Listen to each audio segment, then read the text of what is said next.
श्री कृष्णा राधे राधे। प्रिय दोस्तों, क्या आपने कभी सोचा है कि कई बार आपके बनते बनते काम क्यों बिगड़ जाते हैं? आपकी शादी में बार बार रुकावटें क्यों आती हैं, या आपके बच्चों की शादी में क्यों आती है? क्योंकि ये आपके बनते काम न बिगड़ें, इसके लिए आपको कुछ उपाय करने होंगे। पहला उपाय है, गणेश जी की प्रतिमा या फोटो गलत दिशा में लगाने के कारण घर में दरिद्रता और गरीबी क्यों आती है। इसका कारण, गणेश जी की प्रतिमा या फोटो को सभी लोग अपने घर के मुख्य दरवाजे पर लगाते हैं, क्योंकि गणेश जी रिद्धि सिद्धि के दाता हैं। लेकिन कुछ लोग गणेश जी की प्रतिमा को मुख्य दरवाजे पर बैठते समय बहुत बड़ी गलती करते हैं।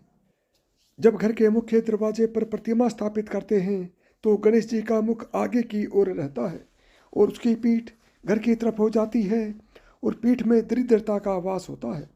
जिससे आप गणेश जी की पीठ का दर्शन करते हैं तो आपके घर में दरिद्रता प्रवेश कर जाती है, यानी पीठ के माध्यम से ही घर में दरिद्रता प्रवेश करती है। इसलिए जब भी आप घर में गणेश जी की प्रतिमा लगाएं या स्थापित करें तो गणेश जी की ऐसी प्रतिमा लाएं जिसमें गणेश जी की दो मूर्तियां आपस में चिपकी हों, जिससे गणेश जी का मुख एक बाहर की ओर और एक अंदर की ओर हो, दोनों तरफ हो। नहीं तो फिर आप घर के दरवाजे पर स्वस्तिक बना लें, क्योंकि स्वस्तिक भी गणेश जी का ही निशानी है। स्वस्तिक गणेश जी का स्वरूप माना जाता है। ऐसा करने से आपके घर में कभी भी दरिद्रता का वास नहीं होगा। नंबर 2, घर में झगड़े होने का कारण। यदि आपके घर में झगड़ा या लड़ाई होता है तो समझ जाइए कि आपके घर में दरिद्रता का प्रवेश हो चुका है या फिर होने वाला है। आप सोच रहे होंगे कि छोटी मोटी लड़ाई झगड़ा तो हर घर में होता है, तो क्या हर घर में दरिद्रता का वास होता है? तो मैं आपको बता दूं, जब किसी विशेष समय पर घर में लड़ाई झगड़ा होती है, जैसे प्रातःकाल का समय, भोजन करते समय, जब घर में कोई शुभ कार्य हो रहा हो, इस समय यदि आपके घर में लड़ाई झगड़ा होता है तो आप समझ जाइए कि आपके घर में दरिद्रता का प्रवेश हो रहा है। घर में दरिद्रता के प्रवेश होने से बचने के लिए घर में लड़ाई झगड़ा ना करें, घर में शांति बनाए रखें और एक दूसरे से मिलकर रहें। नंबर 3, घर में टूटी हुई झाड़ू रखने का कारण। जी हाँ दोस्तों, यदि आपके घर में टूटी हुई झाड़ू है तो आपके घर में दरिद्रता प्रवेश कर सकती है। ऐसा नहीं कि झाड़ू टूट गया या छोटा हो गया तो उसमें दरिद्रता जाएगी, लेकिन यदि आपको झाड़ू की सीख बाहर निकल रही हो, यह आपके झाड़ू से झाड़ू लगाने पर उनके कुछ अंश टूटकर बाहर निकलता है, तो आपके घर में दरिद्रता आ सकती है, क्योंकि झाड़ू में माँ लक्ष्मी का वास होता है और झाड़ू लगाते समय उसकी सीख निकलना, टूटकर बिखरना, यह सब अशुभ माना जाता है। यानी आप अपने घर की लक्ष्मी को तोड़ तोड़ कर बाहर कर रहे हैं और आपके घर में दरिद्रता प्रवेश कर रही है। इसलिए इस प्रकार की झाड़ू को आप बदल दें अथवा उसे मजबूती से बांध दें। नंबर 4, घर में मकड़ी के जाले आने के कारण। दोस्तों, आप अक्सर देखते होंगे कि घर में मकड़ी का जाल होता है और इसे हम अनदेखा कर देते हैं, लेकिन आपको पता है मकड़ी का जाल होने से दरिद्रता प्रवेश करती है, क्योंकि मकड़ी के जाले से नकारात्मक ऊर्जा का संचार होता है।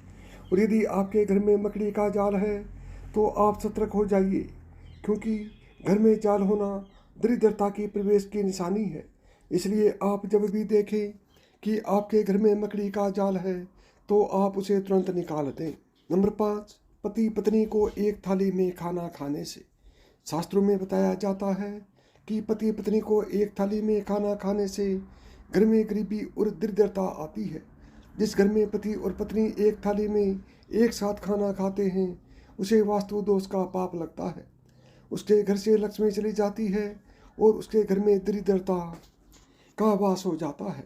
उस घर में कभी भी कोई भी व्यक्ति सुख शांति से रह पाते हैं और हमेशा उस घर में लड़ाई झगड़ा होता है।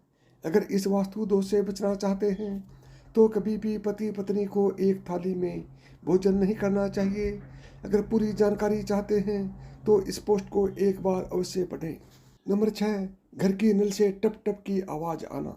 यदि आपके घर से घर के नल खराब हैं और उससे पानी हमेशा लीक होता है, जिसके गिरने से टप टप की आवाज़ आती है, जिसे अशुभ माना गया है, तो नकारात्मक ऊर्जा को संचार करती है, जिससे आपके घर में दरिद्रता का वास होता है।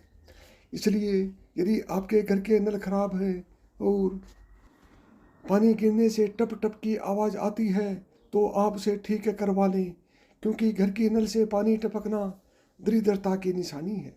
नंबर 7, टूटे हुए बर्तन में खाना खाने से भी घर में दरिद्रता और गरीबी आ जाती है। टूटे हुए बर्तन में यदि आप खाना खाते हैं तो इसे वास्तु दोष माना जाता है। आप बहुत से लोगों को बोलते हुए सुने होंगे कि टूटे हुए थाली में खाना नहीं खाना चाहिए, क्योंकि टूटे हुए थाली में दरिद्रता का वास होता है, जिस कारण से घर में गरीबी और दरिद्रता का प्रवेश होता है। इसलिए यदि आपके घर में कोई टूटी हुई थाली हो तो आप उसमें भोजन ना करें। नंबर 8, खड़ा होकर पेशाब करना भी एक वास्तु दोष माना गया है, क्योंकि जब हम खड़ा होकर पेशाब करते हैं तो पेशाब के कुछ छींटे हमारे पैर पर गिरते हैं, और पेशाब की छींटे पैरों पर गिरना वास्तु दोष माना गया है, और इसी कारण से घर में दरिद्रता प्रवेश करती है। यदि आप इससे बचना चाहते हैं तो बैठकर पेशाब करें, या तो फिर पेशाब के छींटे अपने पैर पर गिरने न दें। नंबर 2, घर में पूजा पाठ नहीं करने से। जी हाँ दोस्तों, घर में पूजा पाठ नहीं करने से घर में दरिद्रता का वास होता है। इसलिए घर में हर रोज पूजा पाठ करना चाहिए। आप किसी भी देवी देवता का पूजा कर सकते हैं। घर में आप शंकर भगवान, विष्णु भगवान, माता लक्ष्मी, गणेश जी जैसे अनेक देवी देवताओं की प्रतिमा या फोटो लगाकर रोजाना उनका पूजा करना चाहिए, क्योंकि ऐसा कहा जाता है कि घर में पूजा पाठ करने से घर से दरिद्रता दूर होती है और लक्ष्मी का वास होता है। इसलिए आप अपने घर में रोजाना पूजा पाठ करके गरीबी और दरिद्रता को दूर कर सकते हैं। यदि आपको मेरी बताई हुई बातें पसंद आई हों तो वीडियो को लाइक करें, चैनल को सब्सक्राइब करें और प्रेम से बोलें जय श्री कृष्णा, राधे राधे।